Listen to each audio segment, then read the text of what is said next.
इस वीडियो में हम जानेंगे परमाणु और अणु में अंतर क्या होता है। परमाणु जिसको हम एटम बोलते हैं, अणु जो मॉलिक्यूल कहलाता है।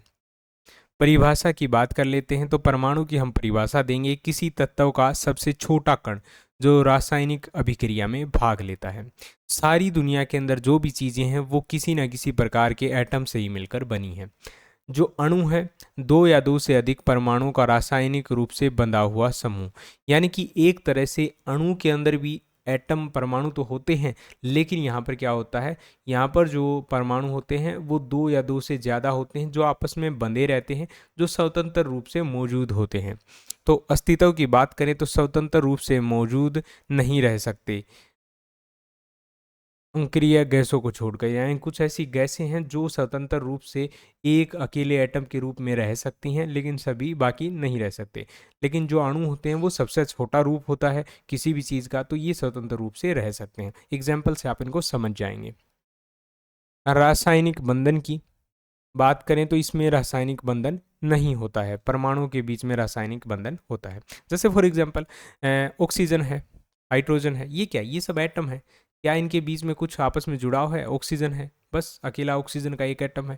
हाइड्रोजन है, इसका अकेला अपना एक एटम है। तो यहाँ पर कोई भी जो है रासायनिक बंधन नहीं है। लेकिन अगर मैं बात करूँ अणु की, मॉलिक्यूल की, तो यहाँ पर होता है। जैसे फॉर एग्जाम्पल H2O, पानी जो है आपको चाहे एक बूंद हो या चाहे बिल्कुल छोटे से छोटा हिस्सा हो, यानी एक अणु हो, हम कहते हैं ना एक अणु, तो भी वो आपको H2O फॉर्म में ही मिलेगा। अगर ये इससे नीचे जाएंगे तो इसको अगर हम हाइड्रोजन अलग कर दें, ऑक्सीजन अलग कर दें, तो फिर वो पानी नहीं रहेगा।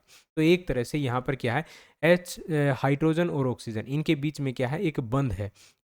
ये ऑक्सीजन है, इसके साथ हाइड्रोजन जुड़े हुए हैं, दो हाइड्रोजन के एटम जुड़े हुए हैं। तो यहाँ पर क्या है, हमें रासायनिक बंधन देखने को मिलता है, जबकि इसके अंदर हमें एटम के अंदर ऐसा कुछ देखने को नहीं मिलता। प्रकृति की बात करें, यह एक तत्व की मूल इकाई होती है, सबसे छोटी इकाई। यह किसी तत्व या यौगिक की, तत्व का मतलब तो यही है कि जो शुद्ध फॉर्म में होता है, हाइड्रोजन, ऑक्सीजन, सोना, चांदी, ये सब।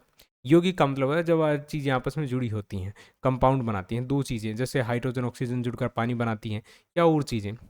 तो सबसे छोटी स्वतंत्र इकाई हो सकती है।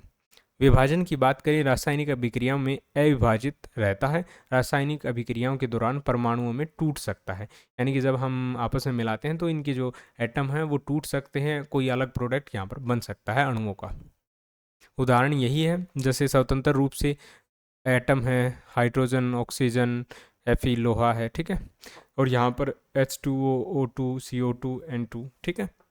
ये सब अणु के एग्जाम्पल हैं। वीडियो पसंद आए तो लाइक, शेयर, सब्सक्राइब करें।